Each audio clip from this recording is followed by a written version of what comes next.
we started learning Likutei Ma'aran every day, and I started getting a little more connected to the teachings. Maybe that's what it was, but I decided to go for it. I hate to admit this, but it wasn't the most exciting project to take on because there's responsibilities, and you got to collect money, and it gets uncomfortable. You got to call people, but Hashem guided me through the process, and I like to also thank, like I said, the sponsors that made this possible.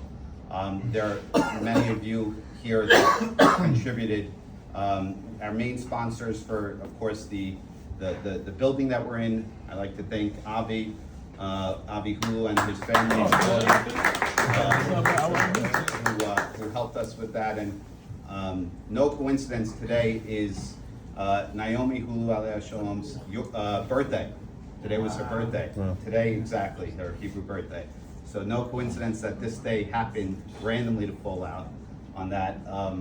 And of course, I don't know where Marco is, but Marco, thank you for the beautiful room you donated. We have a Hit Porta Dude room. Right now it's a barbecue room / sukkah room. We don't know what it is, but thank you for that generous donation as well. Emergency room. Yeah. And of course, Mr. Rothstein for the art that we have wherever he is. Thank you. And everyone else, of course. So I'm not going to take much longer. We have Rabbi Chaim that we'd love to hear from. We have Gedale. And maybe, Avi, if you want to just address us for a minute or two, we'd love to hear from you as well. So, all right, Gedale, you want to go first? Okay, Gedale's going to go first. Go for it.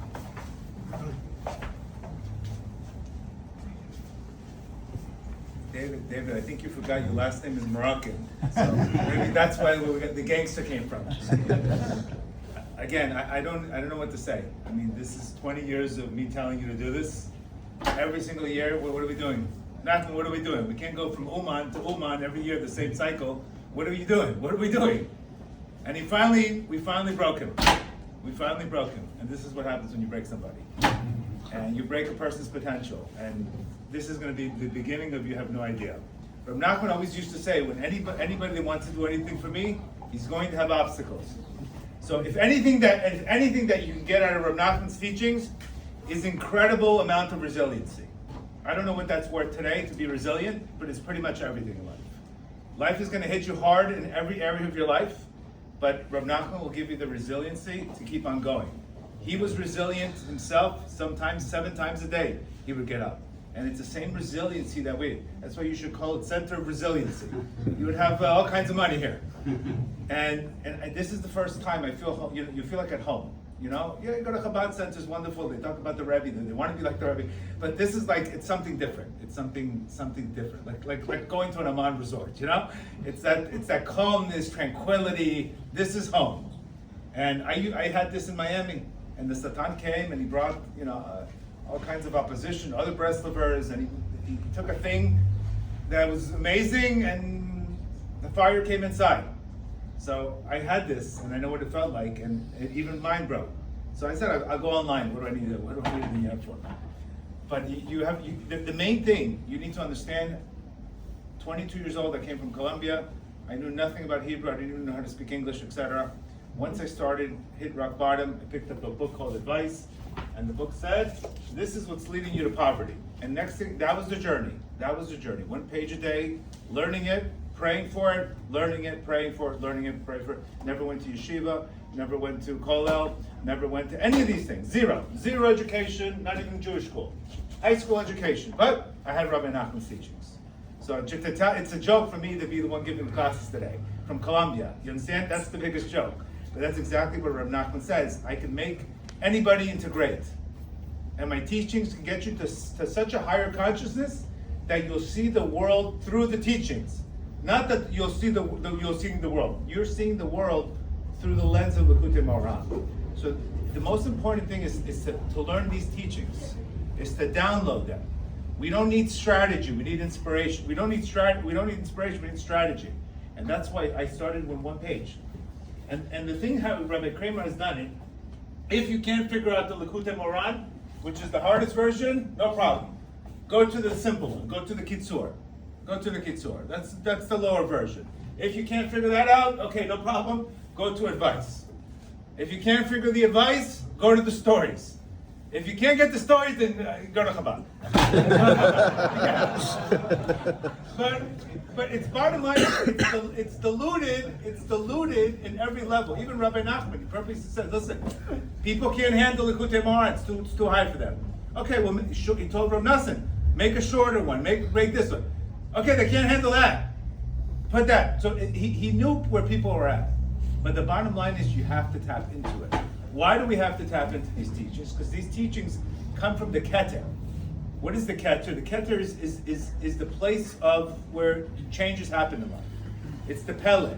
It's the highest energetic level. If you want to talk about this as an energetic thing, these teachings, just tapping into Rabbi Nachman's teachings energetically, can get you into a completely different planet. We need to do some more scientific studies of Rabbi. Just on an energetic level, Rabbi Nachman says. It can get you to the Keter. What does the Keter mean? It's like shuffling your whole mazal. You become a brand new person. And that's what people need to understand that. And I've seen people go for the worst. We go to Uman every year.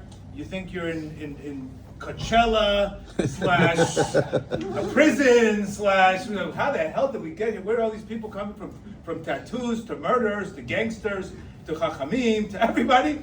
It's because he can go from the lowest person to the highest person. And I don't think anybody has ever done that. I don't think that has ever been done. Rabbi Nachman even said, so he was very brazen. And he says, I could take, even the tzaddikim need me, even the non-Jews need me. Now you tell me today, what do you mean non-Jews need me? If I could tell you how many non-Jewish followers I have today that are addicted to Rabbi Nachman's teachings, you wouldn't believe it. You wouldn't believe it. It's a whole different world. That's why we started making my classes in Spanish. To take them to Colombia, Brazil, because even the non-Jews need them. Even Rabbi Nachman says the whole world needs me, even the non-Jews need me. From tzaddikim to non-Jews. So who in the world has said from tzaddikim to non-Jews? Just to understand the depth of this consciousness of what Rabbi Nachman came to the world. And he says, I didn't learn from Baal Shem Tov, I learned it myself. I made my own journey. And I came to this world and all the suffering that came to this world only for us. So it's really up to us to tap into this energy. And if we tap into this energy, we will become relentless. We will become relentless. We will become no fear attitude, and that's what's going to get you through life. We don't give away energy. David says, he's not afraid of the mafia. When you're into Breslov, you drop your kavod at the door. You drop your ego at the door, and you don't care who tells you, who approves you, who doesn't approve you, which rabbi approves you. We couldn't care less. That's the difference. We couldn't care less. Because why? Because we know we're authentic. And when you're authentic in life, you couldn't care less about people's opinion. And you know what that's worth? Everything. But the minute you don't have your own authenticity, you're people pleasing, you care what this guy says, all of a sudden you get the wrong comment, you're collapsed in bed for 2 days, then you're not authentic. You're not living for yourself, you're living for others. And this is what Nachman says, the more you run away from kavod, the more kavod will come to you. But the more you go after kavod, the more it's going to run away from you. So I could be here all day talking about this between you and me. But the only thing I can tell you is practically, tap into the teachings. Tap into the teachings, do his bodhidut, because all of these teachings become potential. Only when we say, even this Likutei Tefillot, where is it? The 50th gate. One shelf. Which one? Here. The one I opened now. Here. This is the 50th gate.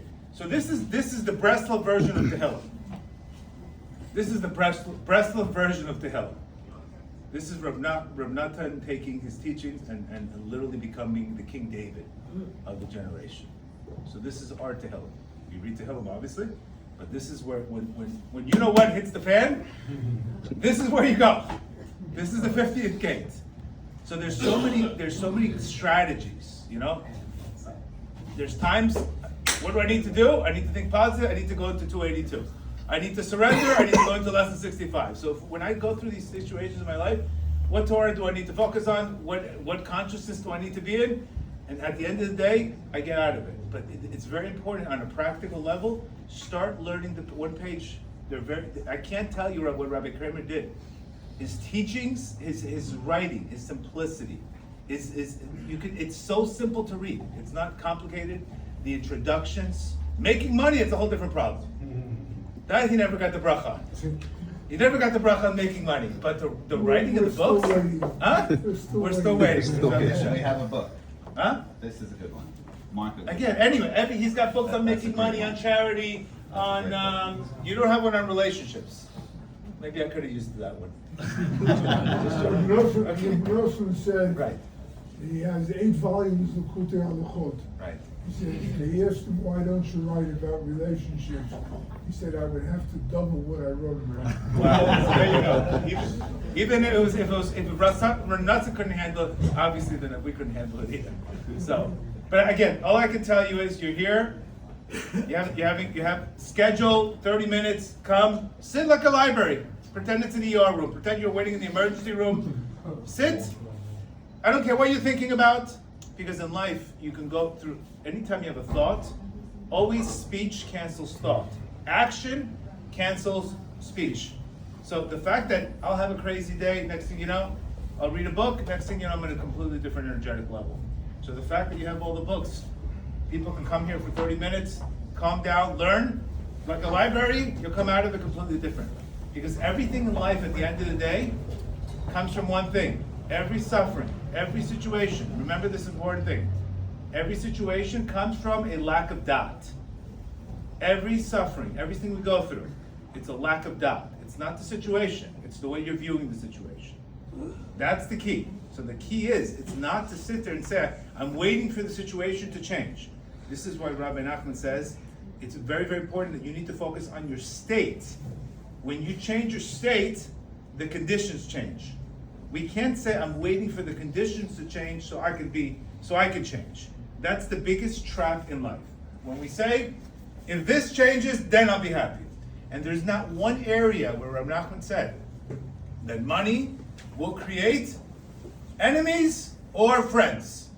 The biggest blessing you should say is, Hashem, I want to make more money so I can make more friends. What does making friends mean? I'm going to give more charity away. More charity creates more peace. More peace creates more harmony. But if you're using money, if you have a bad relationship with money, that's why this book is so important. If you have a bad relationship with money, what does money do? It creates enemies. And what comes after enemies? Sadness and depression. What comes after sadness and depression? Immorality, lesson 68, lesson 69. Immorality, and most of the problems that happen, came from, if you look at the pattern, he lost money, cheated on his wife. This is what happened.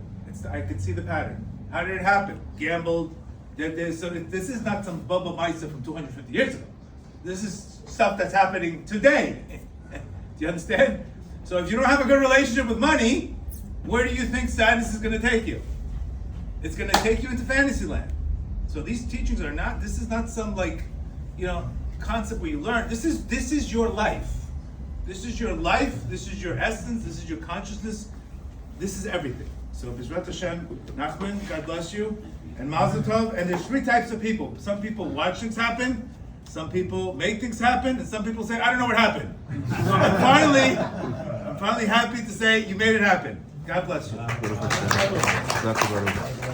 Okay, thank you. One Gedale did touch on come in and have treat it as a library. This is going to be open every day for anyone that wants to come in.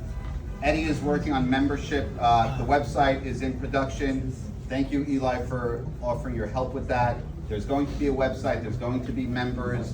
You can come in. There's going to be a punch code. You're going to have your own direct access code. You're going to be able to come here, open up a Sefer. If you're having a rough day, you come here, escape, grab a cup of coffee. This place is for the community to learn, to grow, to read the books, to have access to all the wonderful books of Rabbi Nachman, which is wonderfully translated by Rabbi Kramer and the BRI. So it's something that we're really looking forward to see where it goes.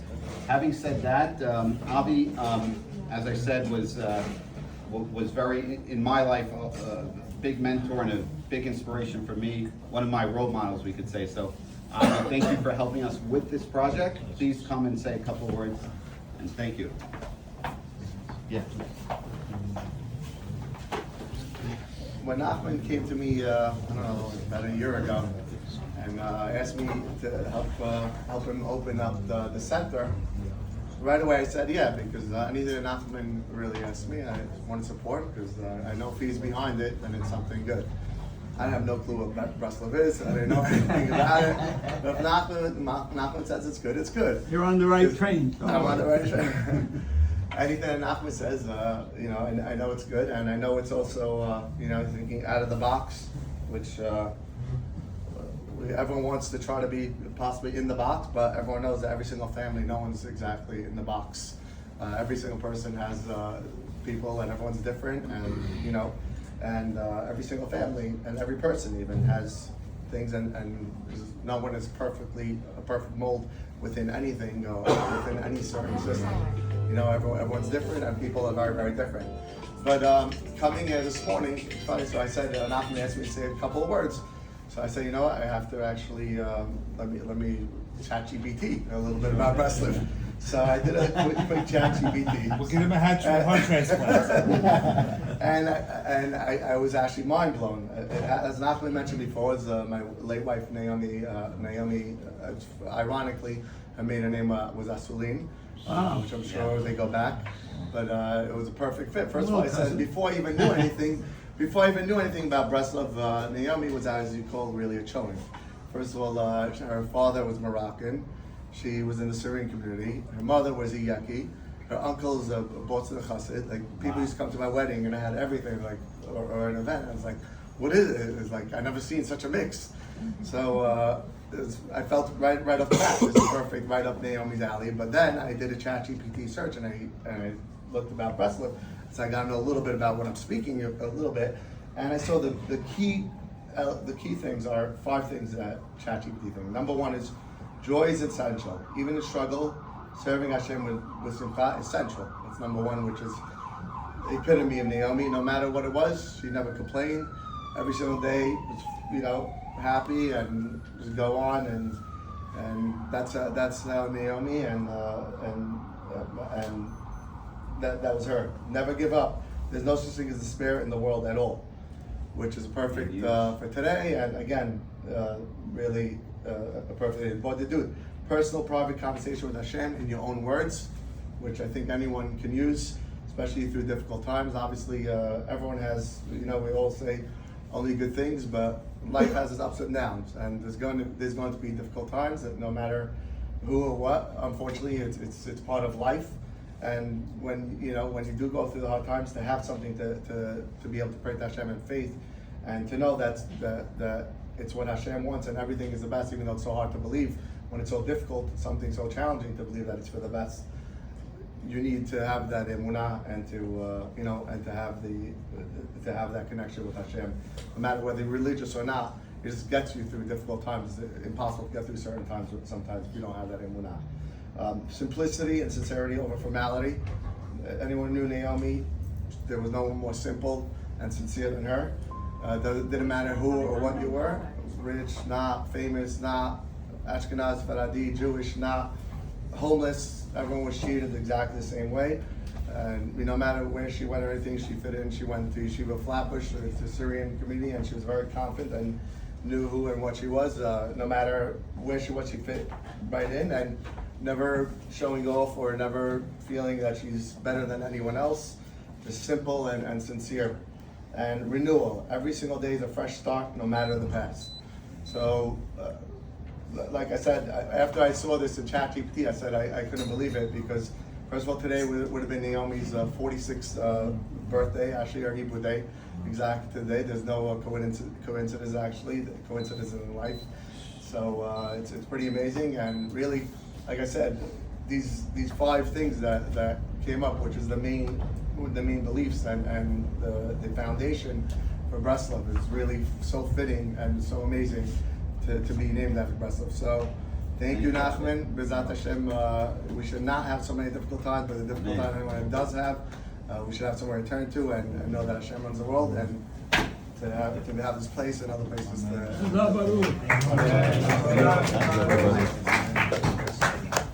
Thank you so much, Avi. Wow, Rabbi, what do you think about the quick